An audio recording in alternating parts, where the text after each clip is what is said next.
Karachi university کے ایک vice chancellor محمد ضیاء الدین نے کافی عرصہ پہلے نیو یارک میں یہ کہا تھا کہ فوج پاکستان کی سب سے بڑی مسلح سیاسی جماعت ہے۔ نیو یارک میں چھپنے والے اخباروں پر چونکہ جرنیلی کنٹرول نہیں تھا، اس لیے یہ خبر شائع بھی ہوئی اور اس پر امریکہ میں بہت تبصرے بھی ہوئے۔ میری ذاتی رائے میں تو یہ بات 100% درست ہے۔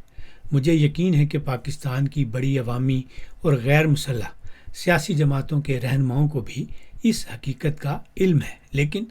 افسوس کی بات یہ ہے کہ ان لوگوں نے کبھی اپنے ووٹرز کو اس حوالے سے اعتماد میں نہیں لیا، اور یہی وجہ ہے کہ یہ لوگ 75 سال گزر جانے کے باوجود اس مسلح سیاسی جماعت کے چنگل سے خود کو اور ملک کو آزاد نہیں کروا سکے۔ یہ نام نہاد سیاسی نمائندے اپنی نجی محفلوں میں تو اس کا ذکر کرتے ہیں، لیکن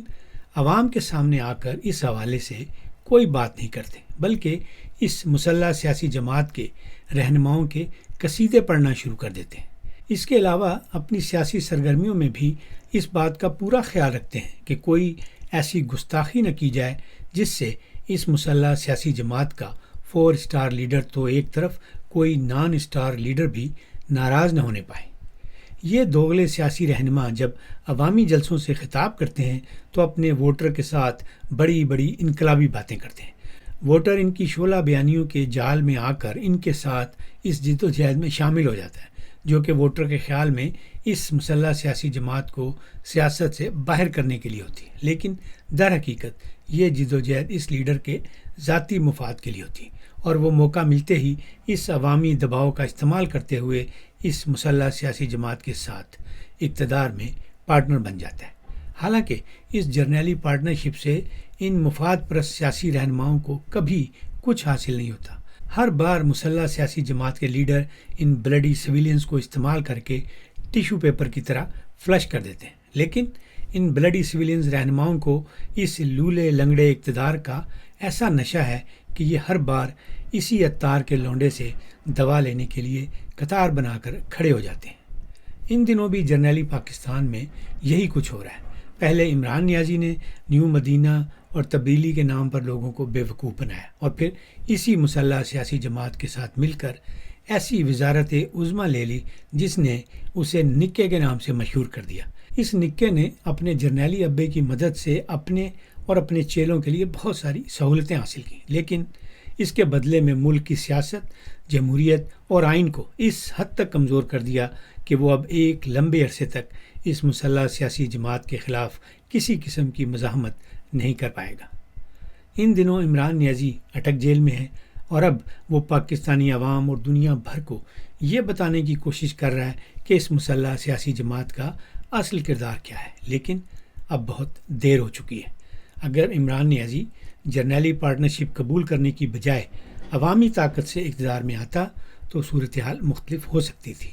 ایک صورت یہ بھی ہو سکتی تھی کہ عمران نیازی اقتدار میں آنے کے بعد زیادہ عرصہ کٹ پتلی بن کر فوج میلا کرنے کی بجائے حکومت کو ایسے چھوڑ دیتا جس طرح یہ اپنی بیگمات کو طلاق دے دیتا ہے، لیکن اس خود غرض انسان نے اپنے ذاتی مفاد کے لیے اس جرنیلی پارٹنرشپ کو اس وقت تک جاری رکھا یہاں تک کہ اسے چپیڑے مار کر حکومت سے نکالا نہیں گیا۔ عمران نیازی اور اس مسلح سیاسی جماعت کے 4 اسٹار لیڈر کے درمیان جب جنگ شروع ہوئی تو پی ڈی ایم اور پیپلز پارٹی نے نیوٹرل رہنے کی بجائے اس موقع سے فائدہ اٹھایا اور جرنیلی شرائط پر حکومت حاصل کر لی۔ آسان لفظوں میں یوں کہہ لیں کہ انہوں نے بھی اپنے گروہی مفاد کے لیے عوام کا استعمال کیا، بڑے بڑے جلسے کیے، جرنیلوں کے خلاف نعرے بازی کی، احتساب کی بڑکیں لگائیں، لیکن وقت آنے پر وہی کام کیا جو کہ ایک عرصے سے پاکستانی سیاستدان کرتے آئے ہیں۔ اتحادی حکومت والی جماعتیں بھی اس وقت ٹیشو پیپر کی طرح استعمال ہونے کے بعد حکومت جرنیلی نگرانوں کے حوالے کر کے گھر جا چکی ہیں۔ اس ریاست بچانے والے ڈرامے کا حاصل وصول یہ نکلا ہے کہ اب پیپلز پارٹی کے رہنما گھبرائے پھر رہے ہیں۔ مسلم لیگ نون والے کچھ شرفا بھی عزت بچا کر لندن آئے ہوئے ہیں، اور جس بے فیض جرنیل کے لیے یہ ساری سیاسی قربانی دی گئی، اس کا کردار یہ ہے کہ وہ کراچی میں سرمایہ داروں اور صنعت کاروں سے خطاب کرتے ہوئے کہہ رہا ہے کہ کوئی سیاسی جماعت پاکستان سے مخلص نہیں ہے۔ پاکستان کی سب سے بڑی مسلح سیاسی جماعت کے اس 4 star leader general Asim Munir کا یہ تبصرہ سن کر کسی بھی سیاسی جماعت کو اچھا نہیں لگا ہوگا، خاص کر اس مسلم لیگ نون کو جس نے اس جرنیل کو ریٹائرمنٹ کے قریب ہونے کے باوجود 4 اسٹار جرنیل بنا دیا۔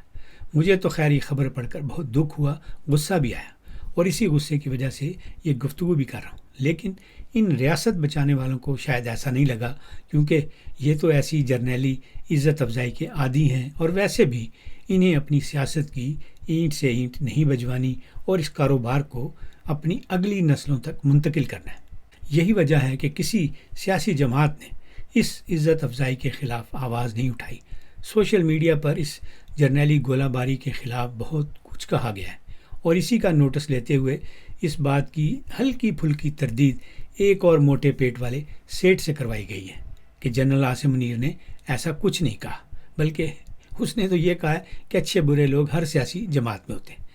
اس موٹے پیٹ والے سیٹ نے عمران نیازی کو لانچ کرنے میں جنرل باجوہ کے ساتھ مل کر بہت کام کیا تھا، اور اب جنرل باجوہ کے اس متبادل جرنیل کے ساتھ بھی اس کی انڈرسٹینڈنگ ہو گئی ہے، جس جرنیل کو میں جنرل باجوہ کا اپ گریڈڈ ورژن سمجھتا ہوں۔ جنرل عاصم منیر نے اگر سیاسی جماعتوں کے بارے میں یہ بات نہیں کی تو پھر پہلے تو اس زبیر موتی والا، جسے کچھ لوگ سوشل میڈیا پر زبیر کھوتی والا بھی کہہ رہے ہیں، اس سے بالکل اسی طرح کی پریس کانفرنس کروانی چاہیے جس طرح کی لا تعلقی والی پریس کانفرنس پنڈی والے پی ٹی آئی کے رہنماؤں سے کرواتے ہیں۔ زبیر کھوتی والا کی پریس کانفرنس کے علاوہ یہ بھی ضروری ہے کہ آئی ایس پی آر والا جرنیل اس معاملے کی وضاحت کرے اور بتائے کہ پاکستان کی سب سے بڑی مسلح سیاسی جماعت کے سربراہ نے دیگر سیاسی جماعتوں کے بارے میں کیا الفاظ استعمال کیے ہیں۔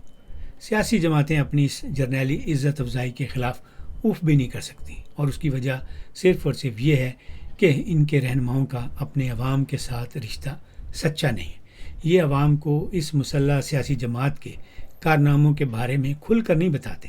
اگر یہ سیاستدان جرنیلی پارٹنرشپ میں لولی لنگڑی حکومت حاصل کرنے کی بجائے دیگر سیاسی جماعتوں اور عوام کے ساتھ مل کر جدوجہد کریں، عوام کو اس مسلح سیاسی جماعت کے اصل کردار سے آگاہ کریں، تو یقیناً صورتحال بدل سکتی ہے۔